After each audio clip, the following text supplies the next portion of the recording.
अस्सलाम वालेकुम, मैं हूं कलीमुल्ला।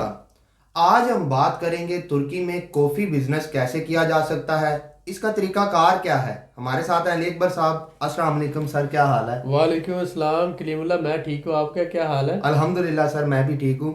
सर आप हमें बताएं कि तुर्की में कॉफ़ी बिजनेस कैसे किया जा सकता है, इसका क्या पोटेंशियल है। जी कलीमुल्ला, बहुत अच्छा टॉपिक है आज। बहुत शुक्रिया सर। आप ये देखें कि कॉफ़ी जो है टर्की में एक ऐसा बिजनेस है जो बहुत तेज़ी से ग्रो हो रहा है। जी सर बिल्कुल। और तकरीबन 500 मिलियन यूएसडी जो है इसका सालाना बिजनेस जो है वो हो रहा है। और इसके साथ साथ अगर आप देखते हैं कॉफ़ी की जो इंपोर्ट्स हैं टर्की के अंदर, ये मुख्तलिफ ममालिक से, हत्ता कि स्पेन, इटली, इंडोनेशिया और दूसरे ममालिक से जो इंपोर्ट्स हैं तकरीबन 500 मिलियन टर्किश लीरा के करीब ये पहुंच चुकी हैं सालाना की बेस पर। और टर्की में बड़े बड़े ब्रांड जो हैं ये कॉफ़ी के काम कर रहे हैं, जिनके अंदर आप देखते हैं ग्लोरिया जीन्स बहुत फेमस ब्रांड है। उसके साथ साथ जो स्टारबक्स है ये एक फेमस ब्रांड है। इन्होंने टर्की के मुख्तलिफ शहरों में, जैसे इस्तांबुल है, इज़मीर है, अंटालिया है, मेरसन है, अंकारा है, सैमसुन है, गाजियान्तप है, इन सारे शहरों में इन्होंने अपनी जो है डिफरेंट ब्रांचेस बनाई हुई हैं। और ख़ासकर टूरिस्ट एरियाज़ में आपको पता है तकरीबन सालाना 6 करोड़ जो टूरिस्ट है वो टर्की में विज़िट करता है। इस वजह से टर्की के अंदर जो कॉफ़ी कल्चर है ये बड़ी तेज़ी से ग्रो हो रहा है। इसके साथ आप देखते हैं कि टर्किश जो लोग हैं इनकी ज़्यादातर मेजॉरिटी जो लोग हैं तकरीबन 40% ये जर्मनी के अंदर, ऑस्ट्रिया के अंदर, उसके साथ साथ अमेरिका में ये लोग रहते हैं। और इनकी अगली जो नस्लें हैं वो ज़्यादातर वेस्टर्नाइज्ड ही हैं, वेस्टर्न है। और यूरोप जो है पूरी दुनिया में सबसे ज़्यादा कॉफ़ी जो है यूरोप में पी जाती है, क्योंकि यूरोप का सीज़न जो अराउंड आप कह लें वेदर जो है वो 10 महीने ठंडा मौसम होता है। और पर कैपिटा के हिसाब से अगर आप देखते हैं तो पूरे यूरोप में सबसे ज़्यादा कॉफ़ी जो है वो सालाना अगर आप 7 से 8 केजी की बात करते हैं पर पर्सन के हिसाब से कंजप्शन है यूरोप की, जो दुनिया से बहुत ज़्यादा है।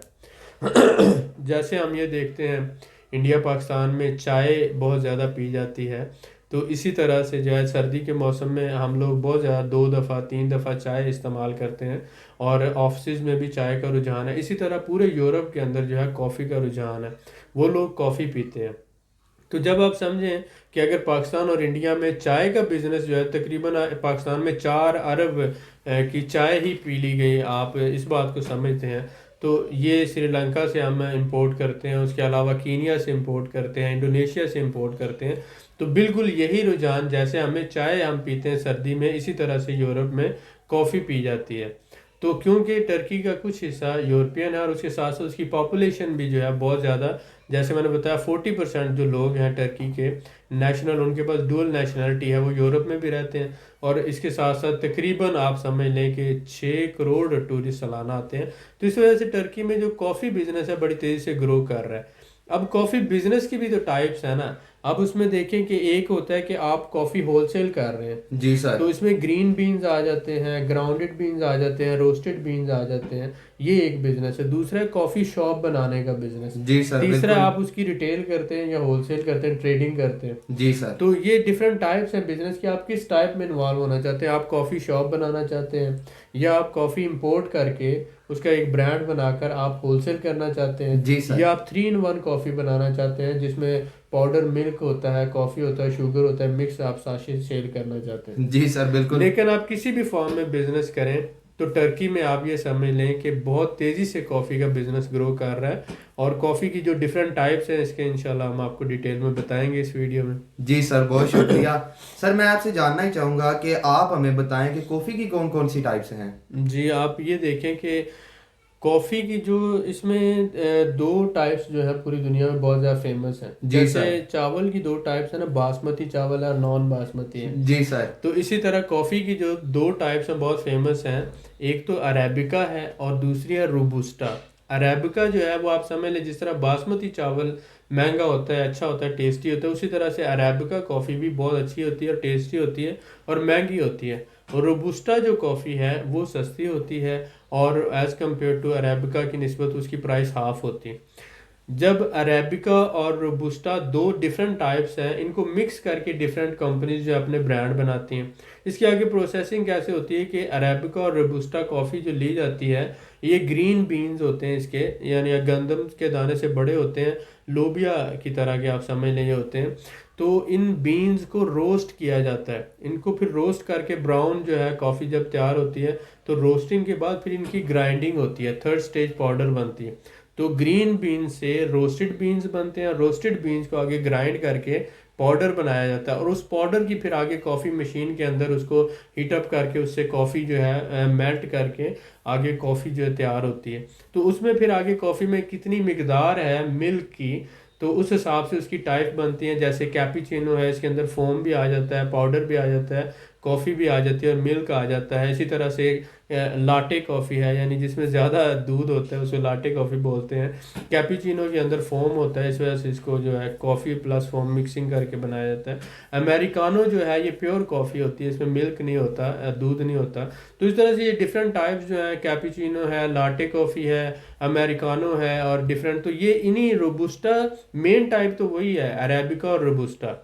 इन्हीं को अगर प्योर अरेबिका है या प्योर रोबुस्टा है, 100% रोबुस्टा है, ये एक ब्रांड हो गया। या फिर इन दोनों को मसलन 30% अरेबिका बना दिया और 70% रोबुस्टा मिक्स करके इनकी ग्राइंडिंग कर दी, तो एक अपना ब्रांड लॉन्च कर दिया। लेकिन दो ही टाइप है पूरी दुनिया में, अरेबिका है और रोबुस्टा है, और ये बहुत फेमस टाइप्स हैं। यूरोप में भी जो है इसकी बहुत ज़्यादा डिमांड है, और पूरा यूरोप जो है जिस तरह हम चाय पीते हैं इस तरह से वो कॉफ़ी पीता है, और इसीलिए पूरे यूरोप में अगर आप कॉफ़ी का बिजनेस करते हैं तो ये इनकी डेली ज़रूरियात हैं, और इसमें आप बहुत ज़्यादा पैसा कमा सकते हैं। जी सर, माशाल्लाह, बहुत शुक्रिया। सर मैं आपसे जानना चाहूँगा कि यूरोप के बाद तुर्की में कॉफ़ी कल्चर बड़ी तेज़ी से तरक्की कर रहा है, इसकी क्या वजूहात हैं? जी बिल्कुल, जैसे मैंने अभी एक्सप्लेन किया कि जैसे जर्मनी है उसकी तीसरा हिस्सा जो आबादी है जी सर। वो टर्किश लोग हैं।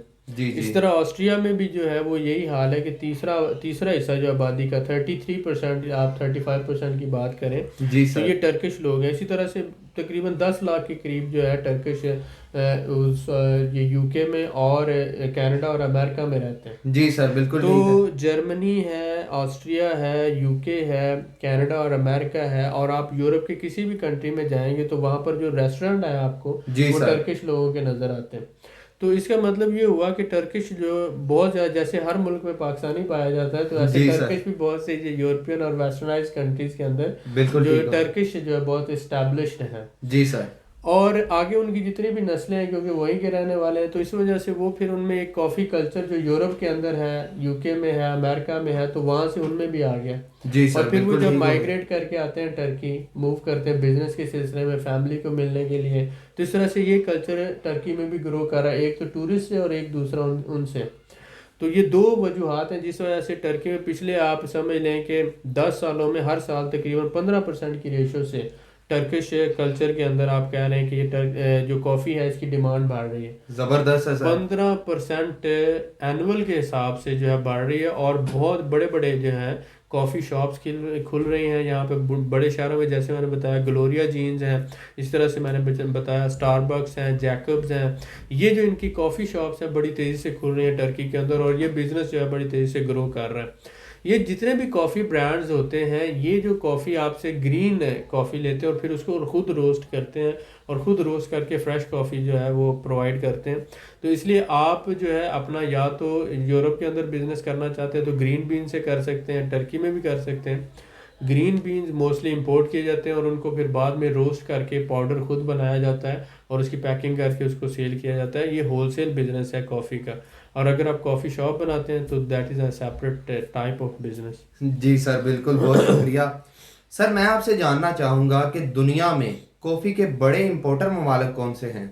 जी बिल्कुल, जैसे मैंने बताया कि यूरोप के 27 कंट्रीज़ जो हैं, जी सर। इनमें आप सबसे ज़्यादा कॉफ़ी जो है पूरी दुनिया में यूरोपियन कंट्रीज़ यूज़ करते हैं। जी सर, बिल्कुल ठीक। और तकरीबन 7 से 8 किलोग्राम पर पर्सन की रेशो है यूरोप के अंदर। जबरदस्त सर। तो एक साल में एक यूरोपियन 7 से 8 किलो कॉफ़ी पी जाता है। जी सर। अब इसमें जो है यूरोप की जो डिमांड है उसका आप समझ लें कि 40% है यूरोप खुद प्रोड्यूस करता है, जी सर। 60% वो इंपोर्ट करता है। बिल्कुल ठीक हो गया। अब यूरोप के अलावा यूके है, यूएसए है, अमेरिका है, ये ममालिक भी जो है वो इंपोर्ट करते हैं कॉफ़ी। जी सर। तो यूरोपियन जितने ममालिक हैं, जैसे आप जर्मनी की बात करते हैं, फ्रांस की बात करते हैं, इटली है, स्पेन है, पुर्तगाल है, फिर ऊपर आप चले जाते हैं फिनलैंड है, स्वीडन है, नॉर्वे है, पोलैंड है और लाटविया लिथुआनिया आ जाता है। इसी तरह से ये डिफरेंट कंट्रीज़ जिनकी हम बात कर रहे हैं, ये सारे कंट्रीज़ जो हैं हर मुल्क के अंदर कॉफ़ी बहुत ज़्यादा मिकदार में पी जाती है। और जो कॉफ़ी ये यूज़ करते हैं ये 60% बाय करते हैं ग्रीन बीन्स, और उनको फिर अपने घरों में रोस्टेड मशीनें रखी हुई हैं, अपनी मर्ज़ी से उसको रोस्ट करते हैं। क्योंकि रोस्ट करने की भी एक टेम्परेचर है कि वो उसको मीडियम रोस्ट करना चाहते हैं, या फिर उसको वो हाई लेवल पे रोस्ट करना चाहते हैं, या लो लेवल पे रोस्ट करना चाहते हैं, कितनी रोस्टिंग उसकी करना चाहते हैं, यानी लो है, मीडियम है और हाई है। तो वो रोस्टिंग अपने टेस्ट के हिसाब से हर बंदा करता है। तो मोस्टली ये लोग ग्रीन कॉफ़ी बाय करते हैं और ग्रीन कॉफ़ी लेकर फिर उसको घरों में खुद रोस्ट करते हैं। तो वहाँ पर किलो के हिसाब से कॉफ़ी जो है सेल होती है, ग्रीन कॉफ़ी। तो ये जो जितने भी ममालिक हैं यहाँ पर ये ग्रीन कॉफ़ी इंपोर्ट होती है और फिर आगे ग्रीन कॉफ़ी की फॉर्म में होलसेल होती है और रिटेल होती है। उसके बाद फिर पाउडर्ड जो आ जाता है ये कॉफ़ी भी है, और नियरली जो है ये रोस्टेड कॉफ़ी 30% आप कह लें ये यूज़ होती है, 60% वो होगी, 30 और 10% जो है वो पाउडर्ड कॉफ़ी होती है, या जिसे हम 3 in 1 कॉफ़ी कहते हैं, ये 10% होती है। जो इनकी शेल्फ़ लाइफ भी तो है ना, मसलन आप बात करते हैं ग्रीन बीन्स की शेल्फ़ लाइफ जो है वो तकरीबन 2 साल है। इसी तरह पाउडर्ड जो बीन्स हैं उनकी भी शेल्फ़ लाइफ तकरीबन 1 साल से 1.5 साल तक होती है। और जो है ये हमारे पास आ जाता है रोस्टेड बीन्स, इनकी भी 1 साल के अराउंड जो है वो आ जाती है शेल्फ़ लाइफ। तो अगर इसको एयर टाइट कंटेनर के अंदर रखा जाता है तो मैक्सिमम जो है 1.5 साल तक चली जाती है।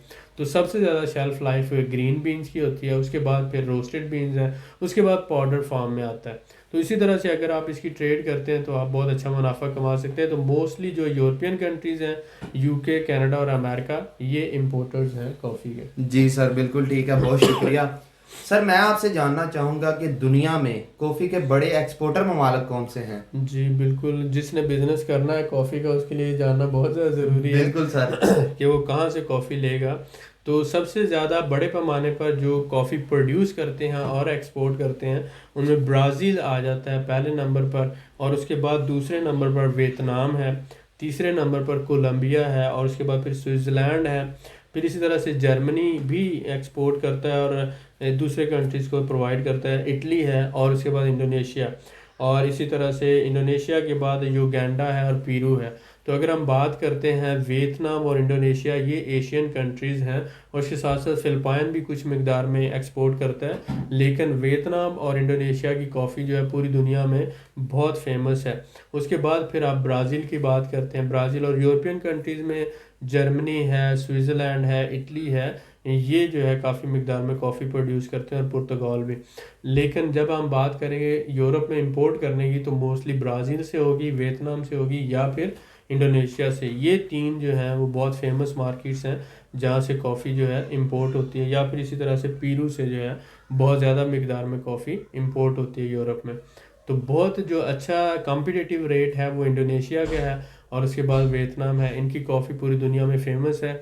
जैसे मैंने बताया कि अरेबिका और रोबुस्टा, ये दोनों टाइप्स जो हैं ये पाई जाती हैं, इसके बड़े बड़े दरख्त होते हैं और वहाँ से ये हासिल होती हैं। 6 माह के अंदर जो है ये तकरीबन तैयार होती है। इसी तरह से फिर इसके दरख्त की भी लाइफ 10 साल 15 साल में वो फसल देना शुरू करता है। तो ये एक लॉन्ग पीरियड है, फिर एनवायरनमेंट और ये सारी चीज़ें। लेकिन इंडोनेशिया और वियतनाम जो हैं बड़े एक्सपोर्टर कंट्रीज़ हैं जिनसे यूरोप इंपोर्ट करता है कॉफ़ी। जी सर, बिल्कुल ठीक हो गया, बहुत शुक्रिया सर आपका। सर मैं आपसे जानना चाहूँगा कि तुर्की के किन शहरों में कॉफ़ी शॉप्स हैं और कहाँ पर बिजनेस करना ज़्यादा फ़ायदेमंद है? जी बिल्कुल, जैसे मैंने बताया जितने भी बड़े शहर हैं, जैसे इस्तांबुल है, जी सर।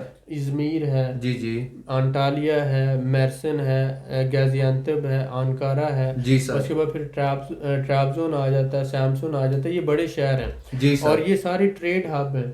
और यहाँ पर इंटरनेशनल टूरिस्ट भी आता है, बिजनेसमैन भी आता है, विजिटर भी आता है। बिल्कुल सर, तो ऐसा ही इसलिए है। इन शहरों की आबादी भी ज़्यादा है और यहाँ पर जो कॉफ़ी कल्चर बड़ी तेज़ी से ग्रो कर रहा है। तो जी अगर आप सर। बिजनेस करना चाहते हैं तो इन्हीं शहरों से आप कॉफ़ी का बिजनेस स्टार्ट करेंगे। जी सर, बिल्कुल ठीक है, बहुत शुक्रिया। जी भाई। सर मैं आपसे जानना चाहूँगा कि क्या तुर्की कॉफ़ी प्रोसेसिंग मशीन भी बनाता है? जी बिल्कुल, यहाँ पर एक कंपनी है बोसिच के नाम से, BOSCH, बोसिच। जी सर। तो बोसिच वो जो है ये कॉफ़ी प्रोसेसिंग, यानी जिसे हम कॉफ़ी कहते हैं कि ये रोस्टिंग मशीन और कॉफ़ी ग्राइंडिंग मशीन, जी तो सर। इसको हम बोलते हैं कॉफ़ी प्रोसेसिंग मशीन्स। तो ये फिर वो मशीन्स बनाते हैं और एक्सपोर्ट भी करते हैं जी और सर, बिल्कुल लोकली भी ठीक है। उसका, तो इसका फ़ायदा ये है कि आप ग्रीन कॉफ़ी इंपोर्ट करते हैं और उसको फिर टर्की में ही रोस्ट करते हैं और उसकी ग्राइंडिंग करके आप अपने ब्रांड नेम से टर्की में डिस्ट्रीब्यूट कर सकते हैं। जी दूसरी सर। बात ये होती है कि जितने कॉफ़ी शॉप्स हैं ये आपके बिजनेस से, समझ लें आपसे, आपके बायर होते हैं। अपना आपने कॉफ़ी मंगाई 1 टन 2 टन, तो फिर ये आपसे अपनी डिमांड के हिसाब से 40 kg, 100 kg, बिल्कुल सर, टू ऐसा ही हंड्रेड है। के जी लेते रहेंगे और अपने हिसाब से आगे चलते रहें। तो आप एज ए होलसेलर भी काम कर सकते जी सर, बिल्कुल ऐसा ही है। सर मैं आपसे जानना चाहूँगा कि हमारे भाइयों के लिए इस बिजनेस में क्या स्कोप है? हैं। जी, अब ये देखें कि हमारे भाई इस बिज़नेस को 2 तरीक़ों से कर सकते हैं। जी एक सर। तरीका तो ये है कि जो लोग रेस्टोरेंट का एक्सपीरियंस रखते हैं वो कॉफ़ी शॉप बना सकते हैं। बिल्कुल सर, ऐसा ही है। तो इसमें जो है वो होता है, आप किसी भी बड़े जो, अगर आपके पास पैसे हैं तो आप फ्रेंचाइज ले सकते हैं, स्टारबक्स की ले सकते हैं, जैकब्स की ले सकते हैं, या इसी तरह से जो है वो ग्लोरिया जीन्स है उनकी आप फ्रेंचाइज लेकर, या कोई भी जो लोकल जी सर। कंपनीज है उनकी फ्रेंचाइज लेकर आप अपना बिजनेस शुरू कर सकते हैं। बिल्कुल ठीक है। दूसरा ये आ जाता है कि आप कॉफ़ी इंपोर्ट करते हैं, ग्रीन बीन्स, जी और सर। वो ग्रीन बीन्स आप इंपोर्ट करके उसका खुद रोस्टिंग करके पाउडर फॉर्म में, या तो 3 in 1 कॉफ़ी मार्केट में आप सप्लाई करते हैं, या फिर आप पैकिंग 200 ग्राम्स की, 250 ग्राम की, 100 ग्राम्स की पैकिंग पाउडर फॉर्म में भी आप दे सकते हैं, और साथ में ग्रीन बीन्स की होलसेल करें और साथ में अपने ब्रांड नेम से कॉफ़ी जो है वो सेल करें। तो ये आप एज ए होलसेलर भी काम कर सकते हैं और आप अपना जो है कॉफ़ी शॉप भी बना सकते हैं। दोनों बिजनेसेस में आपके लिए एक अच्छा स्कोप है अगर आप इस फील्ड में इंटरेस्टेड हैं या आपके पास ऑलरेडी प्रीवियस नॉलेज है। तो आप इसको थोड़ा सा स्टडी करके इंडोनेशिया से, वियतनाम से, पेरू से कॉफ़ी इंपोर्ट करके यूरोप के अंदर और टर्की के अंदर, जो लोग यूरोप में ऑलरेडी रह रहे हैं, मसलन वो जर्मनी में रहते हैं, पुर्तगाल में रहते हैं, स्पेन में हैं, इटली में, यूरोप के किसी भी कंट्री में रहते हैं, तो उनको कॉफ़ी मार्केट के हवाले से उनको पता, अगर वो पाकिस्तानी इंडियन है उनको पता है जैसे सर्दी में हम लोग चाय पीते हैं दिन में 2 दफ़ा 3 दफ़ा, इसी तरह से यूरोपियन लोग जो हैं वो दिन में 3 से 4 दफ़ा कॉफ़ी पीते हैं। तो कॉफ़ी हर बंदे की यूरोप के अंदर ज़रूरत है, क्योंकि पूरा साल वहाँ मौसम ठंडा होता है, बर्फ़बारी होती है, और यूरोप का मौसम ठंडा होने की वजह से अपनी बॉडी को एनर्जी देने के लिए और हीटअप रखने के लिए कॉफ़ी उनकी ज़िंदगी का एक बुनियादी हिस्सा है, उनके फूड की एक ज़रूरत है। तो इसलिए अगर आप कॉफ़ी का बिज़नेस यूरोप में करेंगे तो आप बहुत अच्छा मुनाफा कमा सकते हैं। इंडोनेशिया से इंपोर्ट करें या वियतनाम से, आपको इसमें इस बिज़नेस में बहुत प्रॉफिट होगा। आप इस पे थोड़ा मार्केट रिसर्च करें और आप थोड़ी, यानी 1000 kg, 500 kg, 200 kg मंगवा कर या 100 kg से काम शुरू करें, और आहिस्ता आहिस्ता इस पे आप आगे एक्सपैंड करते हैं अपने बिज़नेस को, उसमें बहुत ज़्यादा मुनाफा है। जी सर, माशाल्लाह आपने बहुत ही कीमती मालूमात से आगाह किया जिससे हमारे भाई बहुत ही फ़ायदा हासिल कर सकते हैं। इंशाल्लाह। इसलिए सर मैं आपका बड़ा शुक्रगुजार हूँ। मज़ीद मालूमात के लिए हमारे चैनल को सब्सक्राइब करें, वीडियो को लाइक करें और शेयर करें, बेल आइकन को ज़रूर प्रेस करें ताकि हमारी अगली वीडियो आपको मिल सके। अल्लाह हाफिज़।